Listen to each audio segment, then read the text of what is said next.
Special operations forces struck important air defense targets of the Russian army on Russian territory. The drone strikes hit the P-14F Lena long-range radar and the Sopka-2 radar complex. Both systems were located in the Voronezh region and were intended to detect Ukrainian drones. And at the front, since the beginning of this day, 92 combat clashes have been recorded. This was reported by the General Staff of the Armed Forces of Ukraine. For more details on the situation at the front line, see the report. FPV drones, Mavics, bombers with drop systems, as well as the Grad multiple launch rocket system. This is the arsenal with which the warriors of the Iron Brigade are destroying Russian occupiers in the Kharkiv direction. Near the village of Ambarn in the Kharkiv region, a kamikaze drone from the Battalion of Unmanned Systems eliminated a motorcyclist from the Russian army. And after a strike from the Grad multiple launch rocket system, 2 more assault troops were hit. In addition, drones eliminated several more Russian occupiers who were unsuccessfully trying to disguise themselves in camouflage suits. In the southern Slobozansky direction, Strix drone operators from the State Border Guard Service of Ukraine continue to hold back Russian troops near the border. As a result of another operation, Ukrainian drones destroyed 2 vehicles, 2 shelters, a communications antenna, and a drone belonging to the Russian army. And in the Toretsk direction, since the beginning of the day, Ukraine's defense forces have repelled attempts by the invaders to break through the defenses near Shcherbenivka, Plishchiivka, Rusiniv Yar, and Poltavka. On the Pokrovsk sector of the front, the Russian army tried to push back the Ukrainian armed forces in the areas of Volodymyrivka, Razino, Nikonorivka, Kotlin, Udakne, and towards Pokrovsk. In the Novopavlivka direction, Ukrainian defenders thwarted enemy attack attempts in the areas of Zeleny High, Sosnivka, Sikneve, and Novoivanivka towards Novonikolaivka. The Russian dictator's plan was to show the United States that if Ukraine does not agree to essentially surrender its territories in the Donetsk region, then the Russian Federation will resolve this issue by military means. As a result, the situation is turning out to be exactly the opposite. Moreover, it is precisely the successful counteroffensive by Ukrainian forces in the Dobropilya and Pokrovsk directions that gives the Ukrainian president the opportunity to increase his agency in negotiations with the American president. In the Kupiansk direction, drone operators from the Sapsan unit of the 14th Separate Mechanized Brigade, named after Prince Roman the Great, carried out a successful night raid on the positions of the Russian occupiers. A T-62 tank, a buggy, and electronic warfare equipment were hit, and several loitering drones were neutralized. The latter are used by the enemy as ambush drones. And in the Lyman direction, drone crews from the Signum unit also struck several important targets with FPV drones. As a result, a Russian army motorized assault soldier, Russian vehicles, and an entire group of enemy troops trying to hide in the forest were eliminated. It's harder to advance in this kind of weather. The forces and resources of the Russians along the entire front line have not increased, neither in number nor in quality. So why they suddenly think that with the same forces and resources but in worse weather conditions they can achieve greater results? Well, that's surprising, to be honest. Another 970 Russian servicemen were eliminated by Ukraine's defense forces over the past day. Thus, the total losses of the Russian army have exceeded 1,113,000 personnel, according to the General Staff of the Armed Forces of Ukraine. In addition, 1 Russian tank, 1 armored combat vehicle, 13 artillery systems, 1 multiple rocket launcher, as well as 44 units of enemy automotive equipment were destroyed. The Security Service of Ukraine struck at a distance of 1,400 kilometers. As our sources in the Security Service of Ukraine reported, on the night of October 3rd, drones from the Special Operations Center A struck one of Russia's key oil refineries, Orsknefteorgsyntez, in the Orenburg region. This refinery operates 4 primary oil processing units with a capacity of 6.6 million tons of oil per year. The plant produces about 30 types of various products. These include gasoline, diesel fuel, oils, aviation kerosene, bitumen, and fuel oil. And according to our sources in the SBU, today almost 40% of the capacities of Russian refineries are idle, which directly affects the aggressor's budget revenues and, of course, reduces its ability to continue the war against Ukraine. The Zaporizhzhia nuclear power plant, which is under occupation by the Russian army, has been operating on backup diesel generators for 10 days now.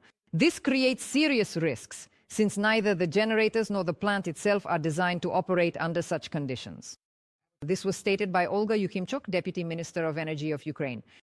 She noted that Ukraine does not have reliable data on the guaranteed duration of generator operation or their reliability under such loads.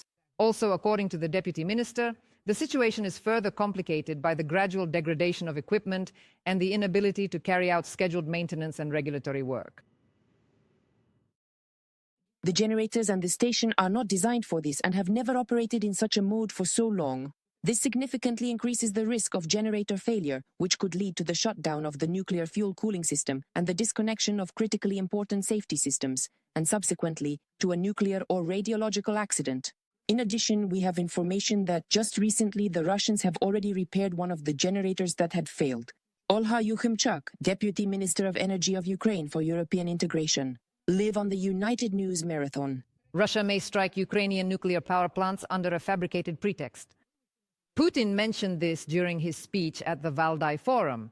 He claimed that supposedly Ukraine is shelling the power lines leading to the Zaporizhzhia nuclear power plant, and that is allegedly why Russian energy workers cannot restore the plant's power supply. At the same time, the dictator hinted that Ukraine has other nuclear power plants, and that nothing would prevent Russia from responding in kind. Kremlin media are also spreading a fake statement from the so-called communications director at the nuclear power plant, claiming that Kyiv is allegedly lying about disconnecting the plant from the power supply.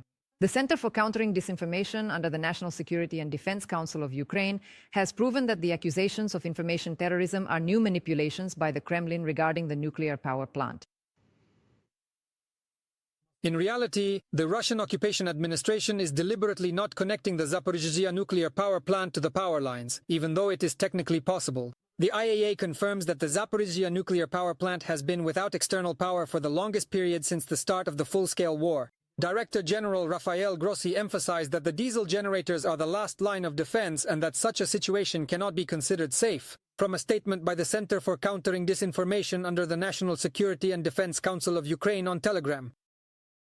The shelter built over the destroyed fourth reactor of the Chernobyl nuclear power plant was left without power due to Russian attacks. It is now running on emergency diesel generators. This was reported by the International Atomic Energy Agency. After the Russians struck the Slavotik substation, the shelter has been powered by 2 emergency diesel generators. Volodymyr Zelensky confirmed that the Russian strike on the energy facility in Slavotik was deliberate. Because of this, there was a blackout at the Chernobyl nuclear power plant for more than 3 hours.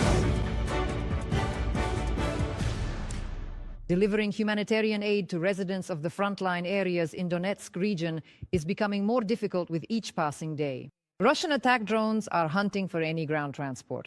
Therefore, foreign volunteers who are delivering humanitarian aid turn to the military for help so that together they could organize this process by air. Our film crew saw what came of it. Frankie and Quinn are volunteers from the Netherlands who, from the very first days of Russia's full-scale war against Ukraine, decided to help residents of the frontline areas. They have carried out hundreds of humanitarian missions delivering food and hygiene supplies. The foreigners say that just a year ago, delivering aid to people on their own was much easier. There are many locations we used to be able to reach, but now we can't because of the large number of drones. It's very dangerous. We were looking for a way to keep delivering aid to people by any means possible, and the military helped us with this. To organize alternative delivery routes, the volunteers turned to the border guards of the Revenge Brigade. After all, the guys are constantly helping people who for various reasons remain in frontline settlements. Yes, sometimes people come and ask for water or for food and medicine. Sometimes we deliver supplies to our guys closer to the positions and they hand them over to civilians. For air delivery, food and hygiene products are transferred from boxes into bags. This way it will be easier for the drone to carry the package. In addition to food, they also include letters from residents of the Netherlands with words of support for Ukrainians. There are also messages from the Netherlands in the boxes. They will be able to read them. They are sent with love. That's wonderful. The servicemen say that gusts of wind are not an obstacle to sending aid to people. However, there are other risks to the successful completion of the mission. But there is always the risk of FPV drones. It could be hunting, right? Yes. Just a few minutes later, the Kozak drone with its valuable cargo approaches the positions. Izium, this is Karandash.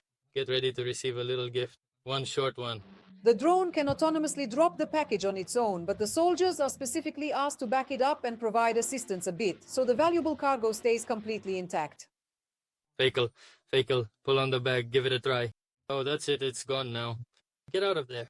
This is exactly how supplies are delivered daily to the frontline positions of Ukrainian defenders. It is very highly advantageous in terms of saving human lives. The drone quickly and efficiently flies through the air, precisely drops the package, and then promptly returns. There's no need to risk vehicles or for FPV operators to run, and it helps protect the personnel. After delivering everything needed to both the people and their comrades, the border guards prepare for night operations. At sunset, the bomber Kozak will fly out to carry out not humanitarian but combat missions, attacking both enemy equipment and personnel. Aliona Gramova, Yevgeny Karamzin from Donetsk region for Freedom TV channel. 15 drones were detected at night over the Belgian military base Elsenborn. This is not far from the border with Germany. According to Belgian media, the army base and training ground cover an area of more than 28 square kilometers and are located just 5 kilometers from the border. The Belgian Ministry of Defense confirmed the appearance of drones, and according to preliminary information, they flew in from Germany, where they had previously been spotted by the police in the city of Düren. Who exactly was operating the drones is still unknown. The military has launched an investigation. The airport, Munich Airport, temporarily suspended its operations after unidentified drones were detected nearby. At first, the German Air Traffic Control Service restricted flights and then completely halted them. As a result, 17 flights were cancelled and another 15 were redirected to other cities. Trips were disrupted for 3,000 passengers. An explosion occurred at one of the largest oil refineries on the west coast of the United States. The fire was so intense that the flames could be seen from many kilometers away. According to California authorities, the fire was contained within one area of the plant. There are no casualties or injuries. Let us add that the capacity of the plant, located in Los Angeles County, is 290,000 barrels per day, and its storage tanks hold more than 12 million barrels of petroleum products.